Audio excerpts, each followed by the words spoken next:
யாழ்ப்பாணத்தில் முச்சக்கர வண்டி ஓட்டுநர் ஒருவர் 1000 லிட்டர் நீர்த்தாங்கிக்குள் பெட்ரோல் நிரப்பி வருவதாக ஒரு செய்தி வெளியாகி பெரும் பேசுபொருளாக மாறியிருக்கின்றது. இது தொடர்பாக இந்த தொகுப்பிலே பார்க்க இருக்கின்றோம். மற்றொரு செய்தியாக யாழிலே குழந்தை மூச்சு திணறலினால் உயிரிழந்த சம்பவம் தொடர்பாக ஒரு செய்தி வெளியாகி பெரும் சோகத்தை ஏற்படுத்தி இருக்கின்றது. இவை தொடர்பாகத்தான் இந்த செய்தி தொகுப்பிலே விரிவாக பார்க்க இருக்கின்றோம். அதற்கு முதல் JK ரிப்போர்ட் எனப்படுகின்ற இந்த யூடியூப் சேனலை சப்ஸ்கிரைப் செய்து கொள்ளுங்கள்.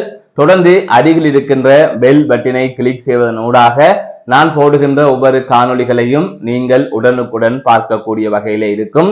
நான் நடராசா ஜெயகாந்தன். தற்பொழுது செய்திகளுக்குள்ளே செல்லலாம். இஸ்ரேலுக்கும் ஈரானுக்கும் இடையிலே கடந்த சில நாட்களாக போர் நடந்து வந்தது. இதன் ஊடாக மத்திய கிழக்கிலே ஒரு பதட்டமான சூழல் நிலவி வந்தது. அதாவது ஏன் அனைத்துமே நிலவி வந்தது நடந்து வந்தது என்று கூறுகின்றேன் சொன்னால், செய்தி வெளிவருகின்ற நேரத்தில் அங்கு போர் நிறுத்தம் அமலுக்கு வந்திருக்கும் என்று நான் நம்புகின்றேன். அது தொடர்பான அறிவிப்புகள் தற்பொழுது வெளியிடப்பட்டிருக்கின்றது. அமெரிக்க ஜனாதிபதி ட்ரம்ப் அவர்களும் இது தொடர்பாக தகவல் தெரிவித்திருக்கின்றார். இஸ்ரேலும் ஈரானும் போர் நிறுத்தத்துக்கு உடன்பட்டிருப்பதாக. அதை தவிர நேற்றைய தினம் கத்தாரில் அமைந்திருக்கின்ற அமெரிக்க ராணுவ தளம் மீது ஈரான் தாக்குதல் நடாத்தியிருந்தது. ஆகவே அமெரிக்கா நடத்திய தாக்குதலுக்கு பதில் தாக்குதலாக அவர்கள் அந்த தாக்குதல் நடத்தி முடித்து விட்டார்கள். அதற்கு பிறகாக தற்பொழுது அனைவருமே போர் நிறுத்தத்துக்கு உடன்பட்டிருக்கின்றார்கள் என்ற செய்திகள் அடுத்தடுத்து வெளிவந்து கொண்டிருக்கின்றன. எனவே இரு நாடுகளுக்கும் இடையிலே ஒரு போர் நடந்து கொண்டிருக்கின்ற சந்தர்ப்பத்திலே யாழ்ப்பாணத்தில் எரிபொருள் நிரப்பு நிலையங்களை நோக்கி மக்கள் ஓடி இருந்தார்கள். அதனால் அங்கு நெரிசல் ஏற்பட்டது. பலர் எரிபொருள் நிரப்பு நிலையத்திலே எரிபொருளுக்காக காத்திருந்தார்கள், அங்கு வரிசையில் நின்றார்கள் என்பதை நாங்கள் பார்த்திருப்போம். தொடர்ச்சியாக வன்னியிலும் கிழக்கிலும் இவ்வாறான சம்பவங்கள் பதிவாகியிருந்தது. இந்த நிலையில் தான் நேற்று ஒரு செய்தி ஒன்று ஊடகங்களில் வெளியாக இருந்தது, அதே போல சமூக வலைத்தளத்திலும் வெளியாக இருந்தது.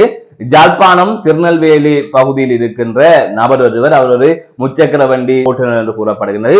இவ்வாறான நிலையில் அவர் தனது வீட்டிலே 1000 லிட்டர் நீர்த்தாங்கியை வைத்து அவர் அந்த பகுதியில் இருக்கின்ற எரிபொருள் நிரப்பு நிலையங்களிலே எரிபொருள் வாங்கி அந்த நீர்த்தாங்கிக்குள் ஊற்றி அந்த நீர்த்தாங்கியை நிரப்பி வருவதாக, அதாவது அந்த நீர்த்தாங்கி பெட்ரோல் தாங்கியாக மாறுகின்றது என்று அயல் வீட்டுக்காரர் தெரிவித்ததாக ஒரு தகவல் வெளியிடப்பட்டிருந்தது. இது தொடர்பாக போலீசார் விசாரணைகளை மேற்கொள்ள வேண்டும் என்கின்ற அடிப்படையிலும் தகவல்கள் பரிமாறப்பட்டுக் கொண்டிருக்கின்றன.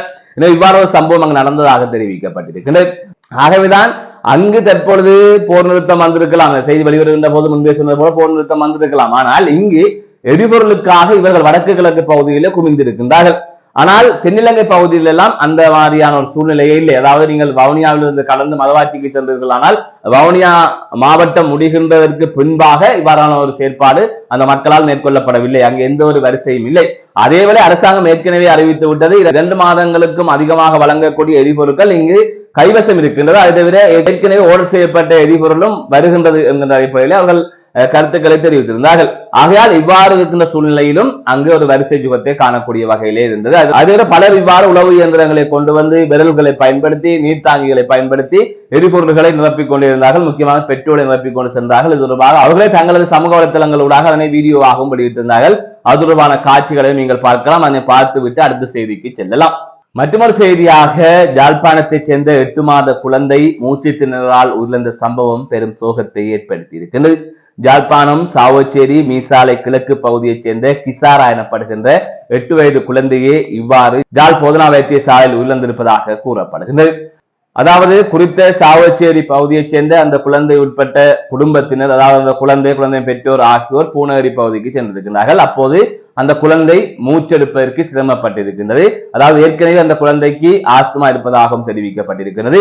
இந்த நிலையில் உடனடியாக பூநகரி வைத்தியசாலைக்கு பெற்றோர் அந்த 8 மாத குழந்தையை கொண்டு சென்றிருக்கிறார்கள்.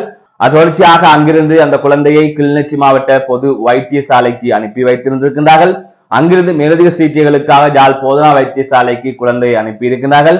யாழ் போதனா வைத்தியசாலையில் குறித்த குழந்தை உயிரிழந்திருப்பதாக தெரிவிக்கப்பட்டிருக்கிறது. இந்த சம்பவம் பெரும் துயரத்தை ஏற்படுத்தி இருக்கிறது. 8 மாத குழந்தை இவ்வாறு மூச்சு திணறலால் உயிரிழந்த சம்பவம் என்பது சாவச்சேரி மீசாலை கிழக்கு பகுதியிலே பெரும் சோகத்தை ஏற்படுத்தி இருக்கிறது. மீண்டும் ஒரு காணொலி சந்திக்கின்றேன். நான் நடராசா ஜெயகாந்தன்.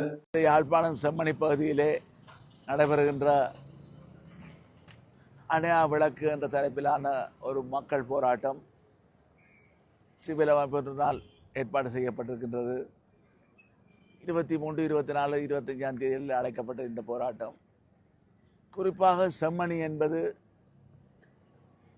சுண்டிக்குழி மகளிர் கல்லூரியினுடைய பாடசாலை மாணவி காப்போத்த உயர்தர பரீட்சை எழுதிவிட்டு துவிச்சக்கர வண்டியிலே வந்து கொண்டிருந்த பொழுது இராணுவத்தினரால் இடமறிக்கப்பட்டு கொடூரமாக கற்பழிக்கப்பட்டு படுகொலை செய்யப்பட்டு அவரை தேடிச் சென்ற அவருடைய தாயார், அவருடைய தம்பியார், அயல் வீட்டுக்காரரும் கொல்லப்பட்டு புதைக்கப்பட்டு அது செம்மணி புதைகுழி என்று பெயர் பெற்று வழக்குகள் நடைபெற்று அதிலே சம்பந்தப்பட்டவர்கள் தண்டிக்கப்பட்டு மரண தண்டனைகள் விதிக்கப்பட்டதாம். இது ஒன்று மாத்திரம் எங்களுக்கு நீதி கிடைத்த என்று இல்லை. அந்த காலகட்டத்திலே சுமார் 600 பேர் கட்டாயமாக காணாமல் போக செய்யப்பட்டு இங்கே கொல்லப்பட்டு புதைக்கப்பட்டிருக்கலாம் என்ற சம்மணிப்பு என்று ஒரு அச்சம் நிலவியது. அது இன்றைக்கு வெளிப்பட்டு கொண்டிருக்கக்கூடிய மனித எலும்புக்கூடுகள், குழந்தைகளுடைய எலும்புக்கூடை வைத்துக் கொண்டிருக்கின்ற பொழுது அது நிரூபணமாக இருக்கின்றது. எது எப்படி இருந்தாலும் உள்நாட்டு விசாரணைகளிலே எங்களுக்கு நம்பிக்கை இல்லை என்பதை இன்று நேற்றில் பல ஆண்டுகளாக நாங்கள் கூறி வந்திருக்கின்றோம். குறிப்பாக இப்பொழுது ஐக்கிய நாடுகள் மனித உரிமை பேரவையினுடைய 59வது கூட்டத்தொடர் ஆரம்பமாக இருக்கின்ற சூழ்நிலையிலே 35 கீழ் 1 என்ற தீர்மானம், 35வது கூட்டத்தொடரில் எடுக்கப்பட்ட தீர்மானம்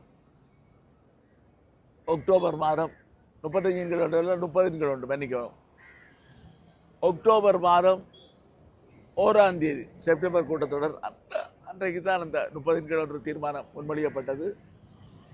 சர்வதேச விசாரணை என்ற ஆரம்பத்திலே முன்மொழியப்பட்டதை இலங்கை அரசாங்கம் உள்ளே பூந்து அடுத்து கெடுப்பது போல நாங்கள் இணை அனுசரணை வழங்குகின்றோம், கோஸ்பான்சர்ஷிப் என்று சொல்லி உள்நாட்டு விசாரணை என்று செய்தார்கள். அப்பொழுது அங்கே பல பாராளுமன்ற உறுப்பினர்களாக ஆதரவாக நின்ற பொழுது அதிலே அமரர் மாவசேனாதராய ஆண்ட திருவாளர்கள் சுமந்திரன், செல்வம் அடைக்கலான் போன்றவர்கள் நின்ற பொழுது கூட நான் கூட்டமைப்பில் இருந்தும் என்னுடைய கட்சியின் தலைவர் திரு செல்வம் அடைக்கலான் இருந்தும் நான் அடுத்த பகுதியிலே அதை மறுப்பவர்களாக திருமதி ஆனந்தி சகு, அதே போல திரு கஜேந்திரகுமார் பொன்னம்பலம், திரு செல்வராஜா கஜேந்திரன் நாங்கள் நின்று ஒருபோதும் இந்த உள்நாட்டு விசாரணை சரி வராது என்பதை 2015 ஆண்டு அக்டோபர் மாதத்திலே சொன்னோம் 1ஆம் தேதி.